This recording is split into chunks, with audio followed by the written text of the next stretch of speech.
জন্মাষ্টমীর কিছুদিন পরই আসে রাধা অষ্টমী। গোপাল প্রতিষ্ঠা করার পর থেকে এই দিনটাতে আমাদের বাড়িতে প্রত্যেকটা বছর আমরা সুন্দরভাবে পুজোর আয়োজন করি। এবার অনেকের মনেই হতে পারে যে জন্মাষ্টমী বাদ দিয়ে রাধাষ্টমীতে কেন করা হয়। এই প্রশ্নটার উত্তর আমি অন্য একটা ভিডিওতে পরে কখনো শেয়ার করব। সকাল থেকে তো গোপালের জন্য অনেক রকম ভোগ আমরা রান্না করেছিলাম, সেগুলো তোড়জোড় তো সকাল থেকে চলছিল। তারপরে গোপালকে সুন্দর করে ঘি মধু দই দিয়ে স্নান করিয়ে আমরা এখন এখানে বসিয়ে দিয়েছি।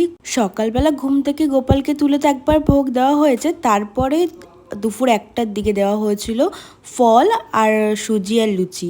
যেহেতু আমার সব কিছু গুছিয়ে পুজো দিতে ভীষণ ভালো লাগে, তাই আমি এদিকটা করছিলাম, আমার মা রান্নার দিকটা অনেকটা করছিল।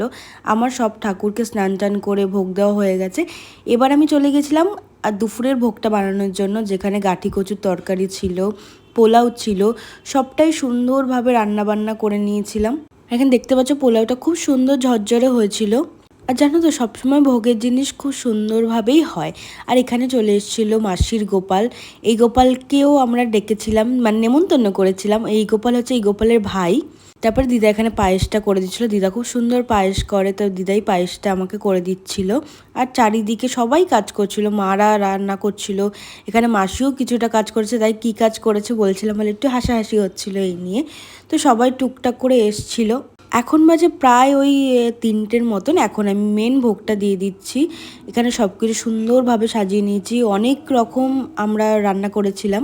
তোমরা কিন্তু জানাতে ভুলো না তোমরা তোমাদের গোপসোনাকে কী কী ভোগ করে দিলে, এটা কিন্তু অবশ্যই আমাকে কমেন্ট করে জানিও।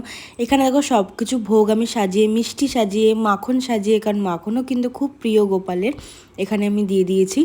চলো এক ঝলক দেখিয়ে নিই আমি ভোগে কী কী দিয়েছিলাম। পোলাও ছিল, খিচুড়ি ছিল, গাঠি কচু তরকারি ছিল যেটা রাধারানীর খুব প্রিয়, ক্ষীর ছিল যেটাও রাধারানীর খুব প্রিয়, মিষ্টি ফল সব কিছু মিলিয়ে আমি গোপালকে ভোগ দিয়েছিলাম। আর এই রান্নাটা হচ্ছে সবার জন্য যারা রাতে আসবে একটুখানি আমাদের বাড়িতে। আলুর দম, কাশ্মীরি আলুর দম, তার সাথে হচ্ছে খিচুড়ি। এই আলুর দমটাও আমি করেছিলাম আর সবাই খুব ভালো বলেছিল। তো ভিডিওটা কেমন লাগলো অবশ্যই কিন্তু জানাতে ভুলো না। সবাই সুস্থ থেকো, ভালো থেকো, রাধে রাধে।